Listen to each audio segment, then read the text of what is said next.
It starts off in a chilling, almost grotesque way. This was honestly an amazing experience and I tabbed everything. This was such a fun time. Look at the front, okay? These are the kind of vibes that this is giving. It is top tier, cozy, spooky. It's the perfect book for someone who's not interested in horror, and it's brilliant if you want a silly thrill. Yeah, a silly thrill, I would say. Hello? We're sorry, the number you have dialed is not in service at this time. Hi everyone, welcome back to my channel. My name's Atlas and here we talk about all things books. Today I'm showing you my favourite books of all time. These are the books that I always think about, the books that will never ever leave my house, that I will always have a copy of, and that I want more people to read. Some of these books are 4 stars, some of them are sitting at 5, but they're books that I recommend and I really think that other people should talk about more often. One of the things I love to do on my channel is to find books that aren't super popular but are yet really, really great. One of my favourite things to do is to go on eBay and buy a bundle of secondhand books with titles that I've never heard of before. Quite often when I do that, I end up finding the best books, and that's one of the things I love to do on my channel. So some of these are, some of these are secondhand, some of them I have purchased, and we're going to talk about them and get right into the video. I'm going to start with this stack right here. This is The Swarm. This is a thriller science fiction book. This is honestly one of the best books I have ever read because this made me turn the pages like nothing before. When I picked up this book, it was when I decided to really get into reading again, and I remember this book so vividly because it played like a movie in my head. It was just so thrilling to read, and it was like a science fiction thriller horror almost, but it's not scary. It's more like it's a proper thriller. It really keeps you on the edge of your seat. My heart was pounding when I was reading these pages, and I think it's just fantastic, and I think more people should definitely read this book. It is by The Swarm by Frank Schwartzing, and on the back it says, what we can't see can hurt us. And honestly, it's best to go in blind with this book. It's so good and I love it so much. Next we have a classic, and I have loved this book and I have read the entirety, even though it took me years to do so. It is the complete collection of Sherlock Holmes, and this is a beautiful edition that my mum bought for me when I was about 15, 16, and it has some stunning illustrations on the inside. This book is 3,400 pages long, worth every single word on the page if you ask me. This is really weathered now because I have had it for so long, and I don't know how I managed to damage the edges of this book, but I did. Nevertheless, I read the entire thing and I love Sherlock Holmes so much. It doesn't really need much explaining other than it's just a brilliant book. We have another classic. This is Vanity Fair by William Thackeray. This is another secondhand edition that is really battered and bruised. You can see that it's like a silk front cover, but it's come away from the actual page, but the inside is absolutely beautiful. And this also has some stunning illustrations. Let me just show you.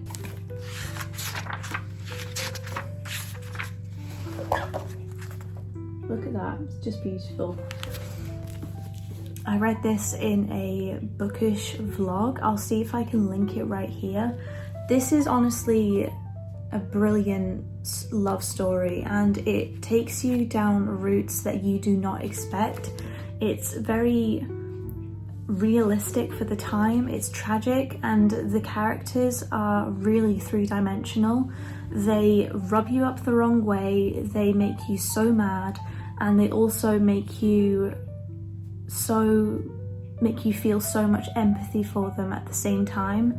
And I absolutely love this story so much, and you shouldn't be intimidated by hearing the name William Thackeray because it's just a brilliant book. Now we have The Familiar by Leigh Bardugo. I read this in a reading vlog near the start of my near the start of my YouTube channel, and I will try my best to link the video right here for you. This was honestly an amazing experience, and I tabbed everything. It was just fantastic, and it was worth tabbing it. It was brilliant. This was a 4-star. Fate can be changed, curses can be broken. In a shabby house in the capital of Madrid, Luisa Cortado uses scraps of magic to get through her days of endless toil. But when her scheming mistress discovers her scullion is hiding a talent for little miracles, she demands Luisa use those gifts to win over the royal court. And that's the most I'll read because I don't want to bore you with blurbs in this video. This was so moody, atmospheric, and gothic in its own way. It was absolutely fantastic, and I want to get a paperback of this so that I can reread it all over again. This is the first Leigh Bardugo book that I have read, and it was just absolutely amazing, and I love it so much. I'd say this sits at like a 4.5. The reason why it wasn't a 5-star for me was that I kind of wished some of the magic was explained a little bit more, whereas it tried to go down the route of magic being explained by scientific theories almost, but it didn't explain things enough, and I really wish it did that. But nevertheless, it was a brilliant book, a great read, and the love story is absolutely jaw-dropping. It's unbelievable, so beautiful. Now we have Fear Street by R.L. Stine. This is the author who wrote the Goosebumps book, by the way, the Goosebumps books, and this was such a brilliant collection of stories. I think there's 4 or 5 in total here. Let me see. There's 4, and I tabbed and annotated the entire thing. It was absolutely wonderful, and I read this over winter time, so it was spooky, and it gave me chills at times, but it wasn't too scary. It was the perfect book for someone who isn't interested in horror like me. It's the perfect book for someone who's not interested in horror, and it's brilliant if you want a silly thrill. Yeah, a silly thrill, I would say. Welcome to Fear Street, where strange things happen, people go missing, and nightmares come true. I can't recommend this enough. If you want something that's just going to be entertaining and it's not that deep, please pick this up because it's so good. Now at the bottom we have the Bourne trilogy, and I have only read The Bourne Identity, but the reason why I'm including it in this video is because I found the reading experience of this so immersive, and I am really excited to get to the other 2 books in this. This is an indie published book. It's really massive, and it's a beautiful floppy edition. Some of the pages have come unbound, but that doesn't bother me too much. I really enjoyed this reading experience, and I would recommend it if you haven't heard of the Bourne Identity trilogy anyway. It's absolutely fantastic, and I really liked it. Now moving on to the second pile. I just spoke about this in a recent video. This is My Grandmother Sends Her Regards and Apologizes by Frederick Backman. Loads of people are talking about Beartown, Anxious People, but they haven't spoken about this. This is one of his older books. I believe this was published in 2016. His debut novel was Mangled Ove, and that was his #1 bestseller across Scandinavia, and it sold over 1 million copies worldwide. My Grandmother Sends Her Regards and Apologizes is Frederick's second novel and went straight to #1 in Sweden on publication of 2014. This is brilliant, and so many more people need to read this as well as his other work. I haven't read A Mangled Ove or Beartown or Anxious People, but I do really want to. This was absolutely, it is so sweet and funny, and in the end it brings you to tears, but in the best, most wholesome way. It is fantastic. On the back it says, to most people, 7-year-old Elsa's granny is eccentric, if not crazy. To Elsa, she's a superhero, one with a superpower like no other, storytelling. When Granny leaves Elsa a mysterious series of letters apologising to those she has wronged, her stories come to life in ways Elsa could never have imagined, sending her on a breathtaking adventure of her own. And that's all I'll say about this book. I've reread it once and I do want to reread it again. It's just so good. And I read this over my honeymoon in 2 weeks and I could not put this book down. It was absolutely fantastic. Now we have Binding 13 and Keeping 13. When I first read Binding 13, this really made me realise a great way for romance books to be written. And this is one of the first romance books that I've read, as well as one other that I will show you. And these are so good. I mean, I don't really need to talk much about them because everyone at this point has heard of Binding 13 and Keeping 13, and it is very good. I wouldn't recommend it to everyone that I know, but I would recommend it to those who are already interested in romance books and have heard loads about Chloe Walsh. Don't be intimidated by the size, because the way Chloe Walsh writes, it's such a fast-paced read that I read this book in a week and this book also in a week. And I'm currently reading Saving Six and I am already 120 pages into that, and I picked it up 2 days ago. So you get through them so quick, and I consider myself a slow reader. So don't be intimidated, pick them up.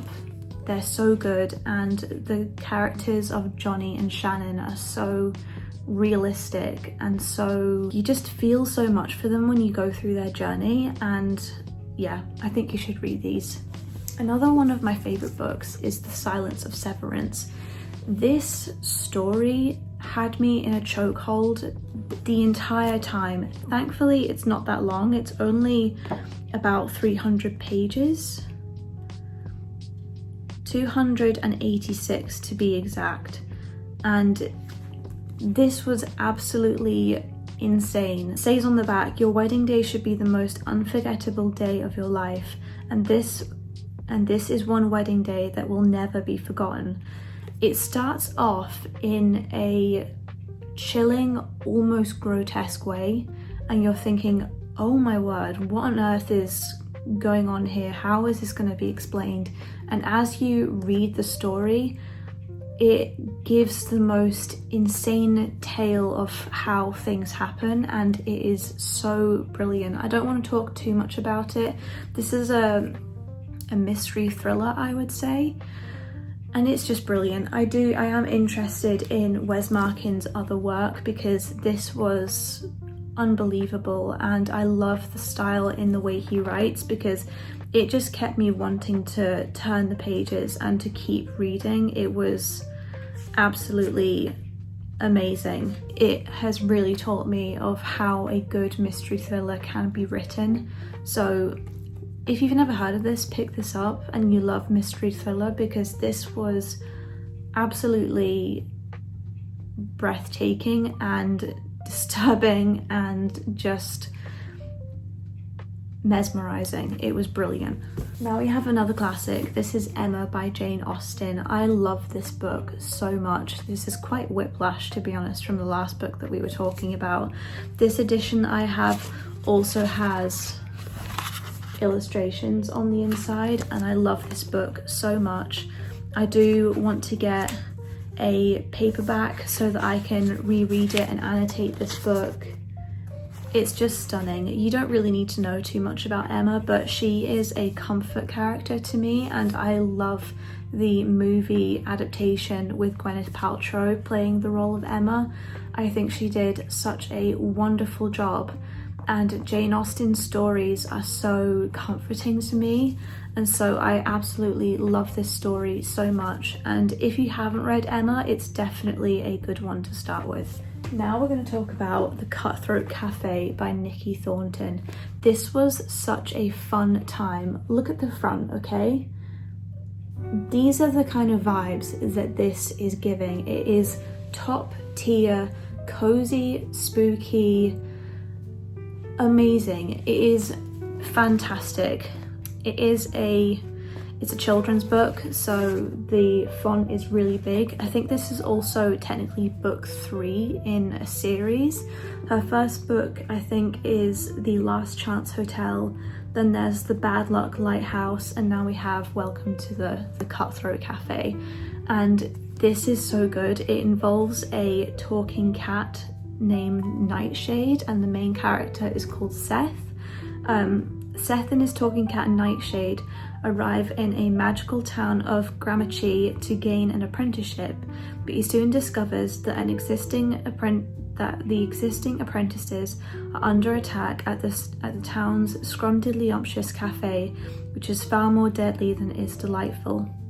Seth's got his hands full as usual. Can he discover who's murdering the apprentices and stop them before they strike again?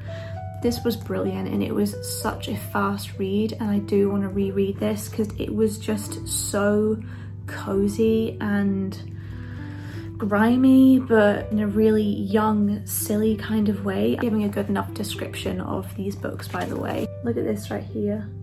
The fact that the font is big makes you fly through this book, and I really want to get Nikki Thornton's other books because of this.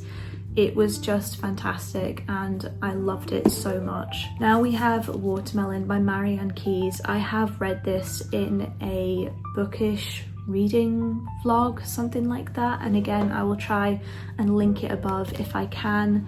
This is an absolutely brilliant, hilarious story, especially if you are a 20-30-year-old living in the UK. This is so funny and so relatable. It's about a woman named Claire Walsh who has just given birth to her beautiful baby girl, and while she's still in the hospital bed, her husband tells her that he's leaving her for the woman downstairs and that he wants a divorce. Yeah, that's quite something to tell your wife when she's just given birth.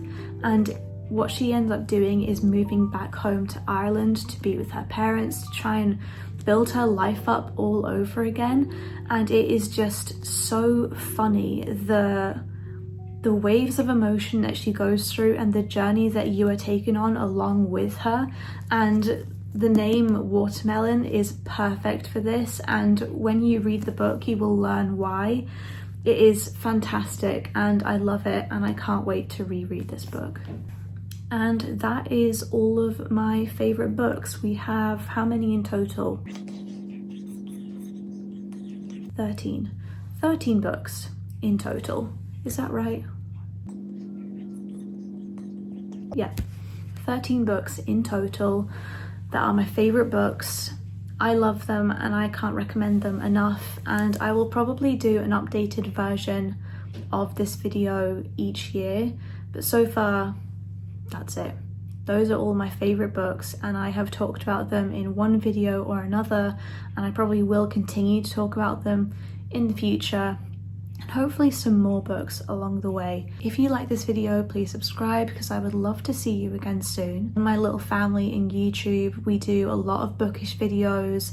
I am a writer, so I include some writing in there as well. I am always annotating my books, so if you like annotating videos, you will definitely want to subscribe because I love doing that. The next video coming up is a reading vlog, so definitely keep your eye out for that. And thank you so much for watching this. I love you a lot, and I will see you in my next video. Bye!